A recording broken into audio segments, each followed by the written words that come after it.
Hello friends, வணக்கம் and welcome back to Store Natural Beauties. இன்னைக்கு நாம என்ன வீடியோ பார்க்க போறோம் அப்படின்னா மல்லிகை பூவை 3 விதமா ட்ரெண்டியான ஸ்டைல்ல எப்படி வைக்கிறது அப்படின்னு பார்க்க போறீங்க.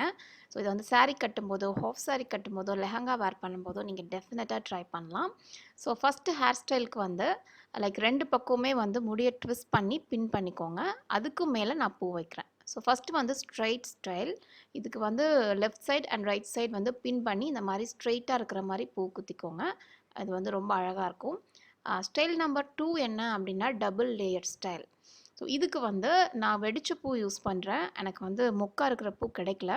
நீங்கள் வந்து மொக்கா இருக்கிற மாதிரி மல்லிகை பூவாக இருக்கலாம், இல்லை வந்து முல்லைப்பூவாக இருக்கலாம், இல்லை வேறு எந்த பூவாக இருந்தாலும் மொக்கா இருக்கிற மாதிரி யூஸ் பண்ணுங்கள். ரொம்ப ரொம்ப ரொம்ப க்யூட்டாக இருக்கும்.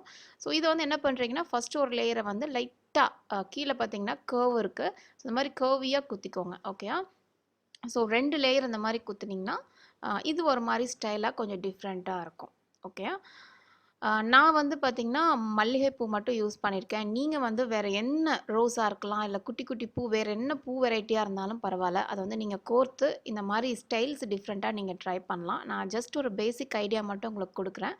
பட் நீங்கள் வந்து என்ன கலர் பூ வேணாலும் யூஸ் பண்ணலாம், எந்த பூ வேணால் யூஸ் பண்ணலாம் உங்கள் அவுட்ஃபிட்க்கு ஏற்ற மாதிரி. ஓகேயா? ஸோ இது வந்து ஸ்டைல் நம்பர் 2. ஸ்டைல் நம்பர் 3 வந்து பார்த்திங்கன்னா என்னோடய மோஸ்ட் ஃபேவரேட் ஒன். இதுக்கும் வந்து யூஸ்வலாக ஃபஸ்ட்டு வந்து ஸ்ட்ரெயிட்டாக வச்சோம். செகண்ட் வந்து பார்த்திங்கன்னா லைட்டாக கர்வியாக இருக்கிற மாதிரி வச்சுருந்தோம்.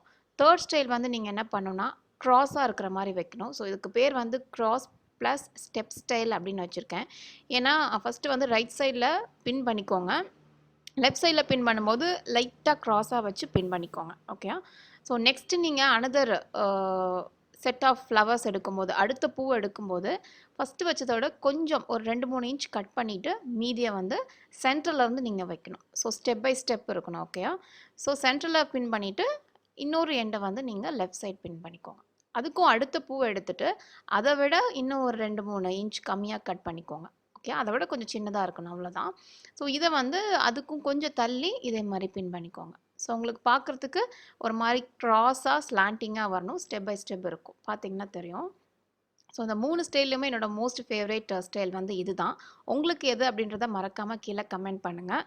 ஸோ இது வந்து பார்த்திங்கன்னா inspired from Hindi actress Sonam Kapoor. அவங்க ஒரு மலையாளி அவுட்ஃபிட் போட்டு இந்த மாதிரி வச்சுருந்தாங்க. ரொம்ப க்யூட்டாக இருந்தது. ஸோ டெஃபினட்டாக நெக்ஸ்ட் டைம் வந்து நீங்கள் ட்ரெடிஷ்னல் ஸ்டைலில் போகும்போது பூ வைக்கணும்னு நினச்சிங்கன்னா யூஸ்வலாக வைக்கிற மாதிரி தொங்க விட்டு வைக்காமல் இந்த 3 ஸ்டைலில் ஏதாவது ஒன்று ஃபாலோ பண்ணுங்கள். ஸோ ஹோப்ஃபுல்லி இந்த வீடியோ உங்களுக்கு ஹெல்ப்ஃபுல்லாக இருந்திருக்கும்னு நினைக்கிறேன். மறக்காமல் லைக் பண்ணுங்கள், ஷேர் பண்ணுங்கள், சப்ஸ்கிரைப் பண்ணுங்கள். என் சேனலுக்கு புதுசுனா மற்ற வீடியோஸும் செக் பண்ணுங்கள். இன்னொரு இன்ட்ரெஸ்டிங்கான சூப்பரான வீடியோவோட உங்களை சீக்கிரமாக சந்திக்கிறேன். பாய்.